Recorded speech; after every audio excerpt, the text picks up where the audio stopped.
Amigos ouvintes da Rádio Fraternidade, abraço fraterno a todos os ouvintes e as nossas saudações em Jesus. Eu, Hélio Dias e Lenice Varanda, iniciamos hoje mais um programa Vultos do Espiritismo. Vamos homenagear as grandes figuras do Espiritismo no mundo e no Brasil, personalidades fundamentais na decodificação de nossa doutrina espírita e sua divulgação. A contribuição destas personalidades para o planeta Terra e o mundo espiritual reforçam a nossa convicção. A terceira revelação de Cristo é a porta para a grande renovação de nossa constelação crística. Ave Cristo para os grandes vultos do cristianismo.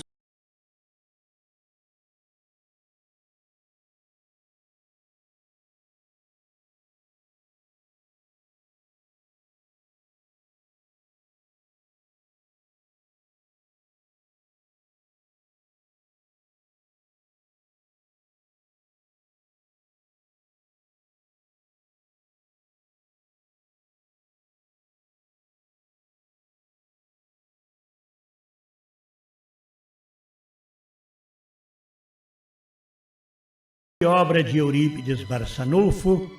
Irmãos, sede os vencedores da rotina escravizante.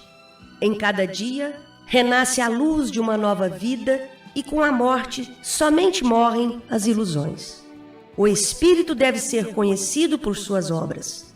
É necessário viver e servir. É necessário viver, meus irmãos, e ser mais do que o pó. Continuação do capítulo 3. Nossa irmã, jornalista Lenice Varanda, continua a entrevista com Alzira Bessa França Mui, sobrinha neta de Eurípides Barçanufo e presidente do Centro Espírita Esperança e Caridade e do Lar de Eurípides, em Sacramento, Minas Gerais. Então o Bezerra de Menezes foi sempre o mentor espiritual do Eurípides Barçanufo.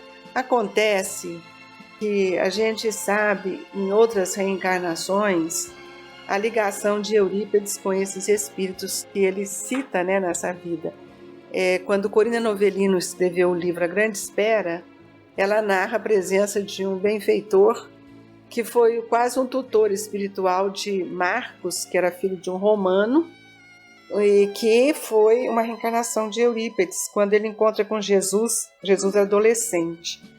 E tinha esse tutor espiritual, esse mentor, que era uma pessoa que chamava Lisandro. Foi ele que levou Marcos, que colocou Marcos junto à equipe dos essênios. E foi nos essênios que Marcos entrou em contato com Jesus.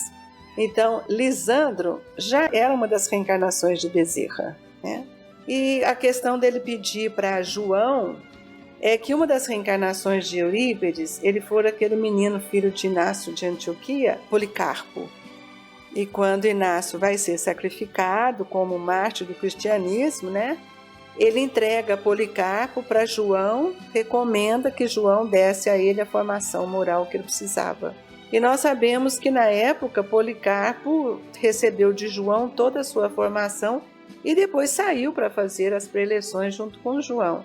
E nessa época João leva para morar com ele na chácara em Éfeso, onde morava Maria, que Jesus tinha feito a recomendação para ele olhar a mãe dele, Então a ligação se deu aí. Eurípides então deixa toda a igreja e no ano de 1905 Vicente de Paula convida para ele abrir o Grupo Espírita Esperança e Caridade. E ele abre, quem dá o nome de Grupo Espírita Esperança e Caridade foi a pedido de Bittencourt Sampaio. E ele torna-se espírita, começa as primeiras reuniões, começa a atender a pobreza, começa a manifestar sua grande mediunidade, onde ele trouxe todas as mediunidades que Kardec classifica. E o Brasil acaba conhecendo Eurípides por esse processo mediúnico, pela mediunidade dele. Desdobramentos, bilocações. Durante as aulas no colégio, ele se desdobrava, fazia parto, atendia doente em espírito. E quando foi em 1907, Eurípedes fica muito triste porque ele já estava dando aula no Liceu Sacramentano e ele pegava os enunciados do Evangelho e dava nas aulas dele. E os pais então disseram, se ele fosse dar aula de espiritismo nas aulas, durante as aulas dele, que eles iam retirar os filhos. E Eurípedes então diz, retiram-se as crianças, mas eu não retirarei a verdade.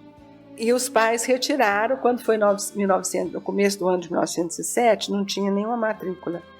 E ele ficou muito triste. Foi quando então em janeiro ele recebeu uma mensagem, final de janeiro, dia 28 de janeiro, ele recebe uma mensagem que dizia assim, retire a tabuleta da frente da escola, porque ela é requisito da vaidade humana. Coloque no frontispício dessa casa o nome de Colégio Allan Kardec. Institua o Evangelho de meu filho às quartas-feiras.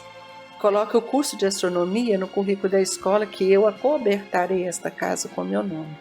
E assinou Maria, serva de Deus. E então o colégio é a primeira escola espírita a ser aberta no Brasil. E o que você considera, assim, o que essa cobertura espiritual de Eurípedes é devida a quê? Com essa infinidade de protetores e espíritos elevados? Eu atribuo que isso foi um grande preparo que esse espírito recebeu e trouxe, porque Eurípedes é o espírito compromissado com a evangelização dos espíritos e espíritas brasileiros compromissados com Jesus.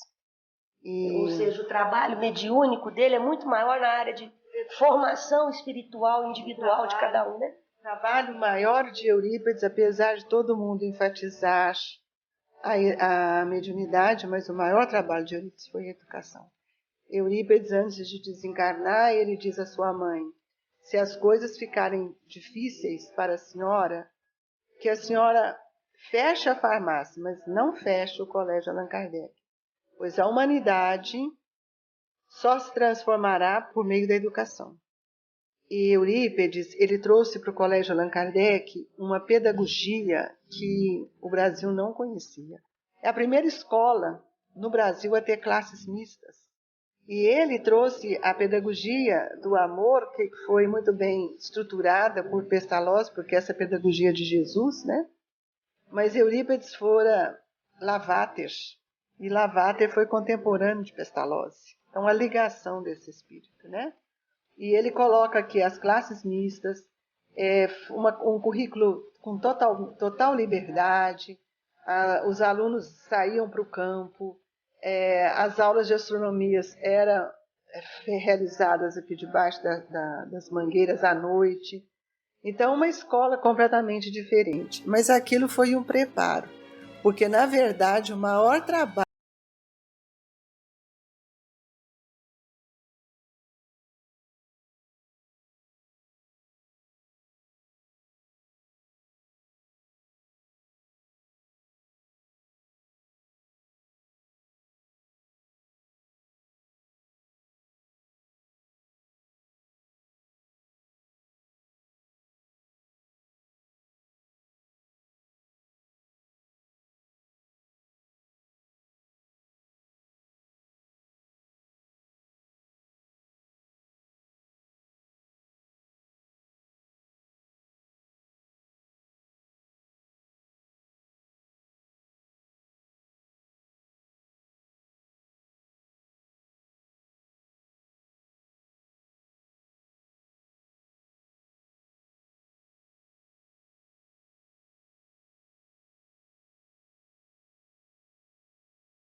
o verdadeiro papel do espiritismo é quebrar o materialismo, trazer para nós esse paradigma novo, né, da imortalidade, de uma visão trazida por Jesus didaticamente um paradigma novo da imortalidade, da consequência dos atos, da vida futura.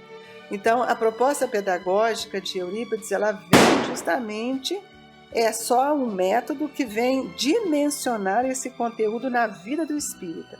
Mas na ele vida do um espírito. Método inovador na área educacional. Ele é um método totalmente inovador, porque ele tem as bases, né, dessa pedagogia.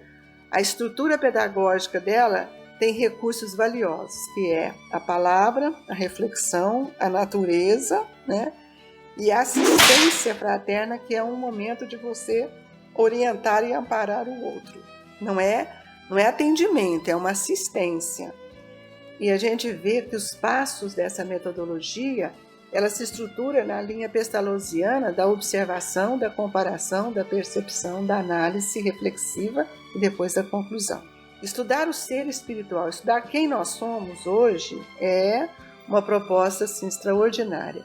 E essa pedagogia, essa educação que Eurípides traz, é estudar o pensamento, né? Modificar o pensamento, estudar como é que você constrói as suas ideias, como é que estrutura um pensamento, como é que renova o pensamento e as bases de uma formação moral que nós precisamos ter. E eu acho que a diferença é nessa questão da base de formação moral que a educação tradicional não atende, né? Apesar de estar baseado nos princípios de Pestalozzi não, vamos dizer assim, ele não juntava essa parte moral com a área educacional, né? Muitas pessoas falaram em pedagogia espírita, apesar de que Herculano Pires mostra, mas eu acho que tudo é uma questão de época.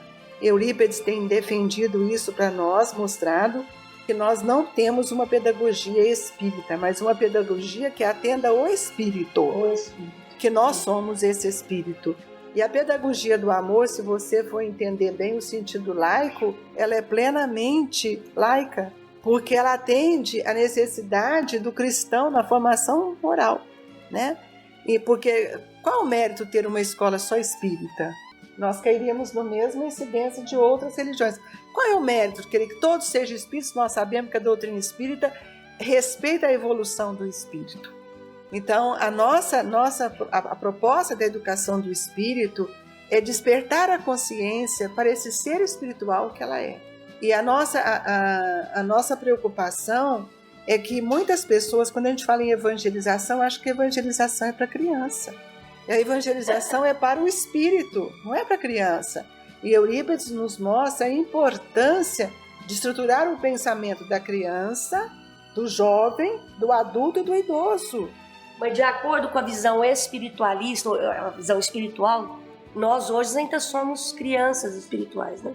Nós estamos no processo de evangelização. Nós estamos nos evangelizando, estamos desenvolvendo, né? Mas o Brasil só será a pátria do evangelho, coração do mundo, se os espíritos, especialmente os espíritos tomarem consciência da finalidade útil da reencarnação e o seu papel.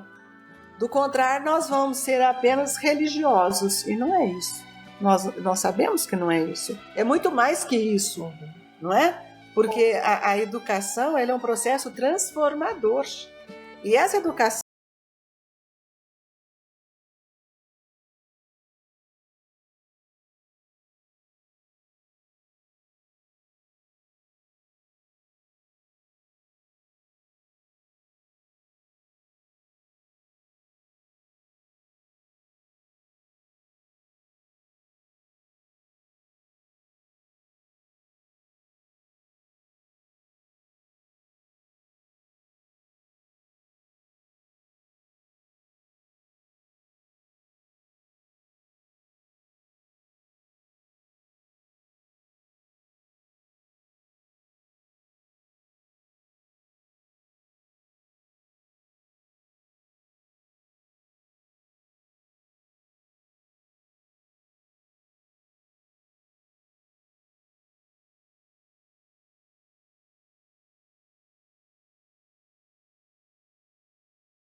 Espiritismo, com Hélio Dias e Lenice Varanda, apresentando a série Vida e Obra de Eurípides Barçanufo.